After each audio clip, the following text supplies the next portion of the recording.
राज ठाकरे एक तरफ लगातार रणनीति बना रहे हैं, दूसरी तरफ महाराष्ट्र में अपने पार्टी के विस्तार के लिए नई बिसात बिछा रहे हैं। इस बार युवाओं को साधने के लिए अपने बेटे अमित ठाकरे को भी राज ठाकरे ने चुनावी मैदान में उतार दिया है।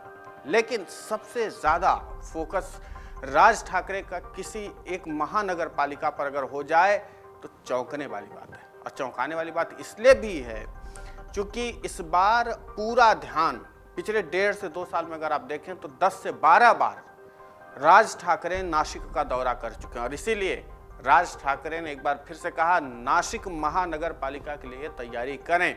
और इसके लिए मनसे के पावरफुल स्ट्रॉन्ग कार्यकर्ताओं को उन्होंने उतारने का ऐलान भी कर दिया है। ऐलान आधिकारिक तौर पर नहीं है, लेकिन उन्होंने अपने कार्यकर्ताओं से मीटिंग करते हुए बोल दिया कि सबकी नजर नासिक महानगर पालिका पर होनी चाहिए। नासिक महानगर पालिका के जरिए दरअसल राज ठाकरे ये चाहते हैं कि जिस तरीके से बीएमसी में लगातार लड़ाई चलती है बॉम्बे म्यूनिसिपल कॉरपोरेशन में, उससे इतर बिना लड़ाई झगड़े के नासिक महानगर पालिका में अगर मनसे अपना स्थान बना लेती है तो जाहिर सी बात है कि धीरे धीरे वो लोकल बॉडी को पकड़ना शुरू करती है। नासिक एक व्यापारिक शहर है और व्यापारिक शहर से 2 चीज होती है।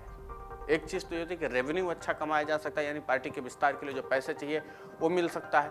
दूसरी अहम चीज ये है कि वो थोड़ा सा मास कनेक्टेड शहर है। क्योंकि व्यापारिक शहर है, व्यापारिक शहरों में व्यापारियों का आना जाना, लोगों का आना जाना बहुत ज्यादा होता है, कारोबार ज्यादा होते हैं। इसलिए भी मुंबई के बाद अगर व्यापारिक शहर के लिहाज से देखा जाए तो नासिक का काफी ज्यादा महत्व है। यही कारण है कि वहां पर पार्टी को मजबूती देने के लिए राज ठाकरे नई रणनीति बना रहे हैं और इसके लिए प्रशासनिक अमला भी तैयार है। राज ठाकरे को लगता है कि मुंबई में यानी बीएमसी में चुनावी मैदान में उतरेंगे तो है ही, उन्होंने कहा भी है, लेकिन फोकस अगर नासिक से कर लिया जाए तो हम महाराष्ट्र में धीरे धीरे लोकल बॉडी पर मजबूत होना शुरू हो जाएंगे।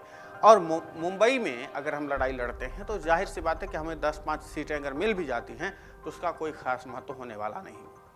बॉम्बे से रहते हुए बॉम्बे के इर्द गिर्द के बड़े शहरों पर अगर राज ठाकरे की पकड़ हो जाती है तो महाराष्ट्र में फिर वो धीरे धीरे अपनी जमीन को तैयार कर लेंगे। और यही कारण है कि अमित ठाकरे को बॉम्बे में तो रखा गया है, लेकिन बाकी बड़े स्तर के कार्यकर्ता जो हैं, उनके जिला अध्यक्ष के स्तर के जो कार्यकर्ता हैं, उनको राज ठाकरे ने नासिक महानगर पालिका में उतार दिया है। दिलचस्प बात यह हुई है कि तमाम चीजों के बीच में आदित्य ठाकरे भी घूमते घामते नासिक पहुंचे और नासिक पर उन्होंने पहुंचने के बाद जिस तरीके से एलानिया लहजे में बात की तो ये माना जा रहा है कि शिवसेना के तरफ से भी नासिक पर खासा जोर दिया जाएगा। तो यानी ठाकरे वर्सेस ठाकरे की लड़ाई नासिक में भी इस बार देखने को मिल जाएगी। एक बात। दूसरी सबसे अहम बात यह है कि राज ठाकरे जिस स्ट्रेटजी के तहत काम कर रहे हैं उस स्ट्रेटजी में एक चीज तो है कि वो डायरेक्ट उद्धव ठाकरे, एकनाथ शिंदे इन सब से टकराना नहीं चाहते। क्योंकि देखिए है क्या कि राज ठाकरे को लगता है कि देर न सवेर अगर किसी पार्टी से विलय की नौबत आई तो हो सकता है कि कुछ विधायकों के साथ एकनाथ शिंदे हो सकता है कि मनसे में आ जाए, और मनसे को जरूरत भी है, संभव है कि आ जाए। इसलिए राज ठाकरे रास्ता बचाने के लिए भी कि मतलब टकराव की स्थिति ना पैदा हो, उससे पहले कम से कम वो नासिक में चले जाएं। नासिक उनके व्यापारिक लिहाज से, कई क्षेत्रों के लिहाज से काफ़ी महत्वपूर्ण है, मुफीद भी है। लेकिन अगर वहाँ पर जिस तरीके से आदित्य ठाकरे पहुँचे और कार्यक्रम किया, उसे एक चीज़ साफ हो जाती है कि यहाँ पर भी टक्कर शिवसेना वर्सेस मनसे की होने वाली है। लेकिन इस लड़ाई में कौन बाजी मारेगा ये तो सितंबर में होने वाले चुनाव में पता चल जाएगा। क्योंकि सर्वोच्च न्यायालय ने आदेश दे दिया कि तमाम ऊहापोह की स्थिति भले हो, लेकिन सितंबर में महानगर पालिका का चुनाव होना चाहिए। और इसीलिए महाराष्ट्र में इन तमाम चुनावी घमासानों के बीच यह रणनीति बन रही है कि आगे चल करके स्थितियों को मजबूत किया जाए।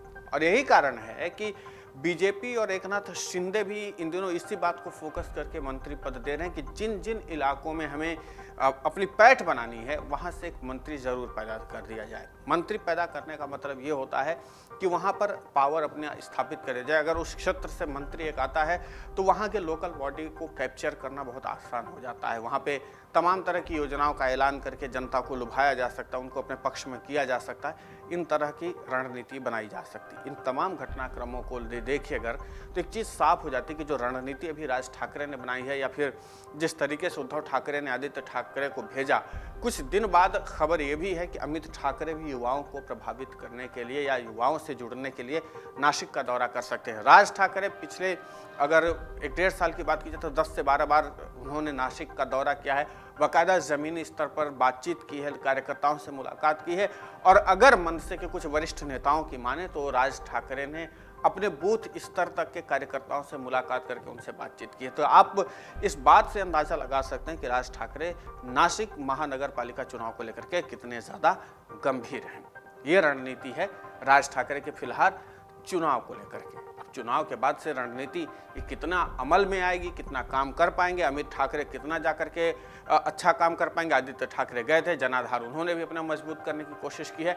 इन तमाम युवा नेताओं और तमाम वरिष्ठ नेताओं के आगमन से क्या नासिक महानगर पालिका एक बार फिर से मनसे के कब्जे में आ पाएगा, ये अपने आप में बड़ा सवाल है। लेकिन राज ठाकरे की रणनीति को लेकर के आपकी प्रतिक्रिया क्या है, हमें कमेंट करके जरूर बताएं। नमस्कार। डाउनलोड करें अमर उजाला ऐप और पाएं खबरें लगातार। अगर आप ये वीडियो YouTube पर देख रहे हैं तो हमारे चैनल को सब्सक्राइब करें और बेल आइकन को दबाना ना भूलें। अगर आप Facebook पर ये वीडियो देख रहे हैं तो हमारे पेज को लाइक करें।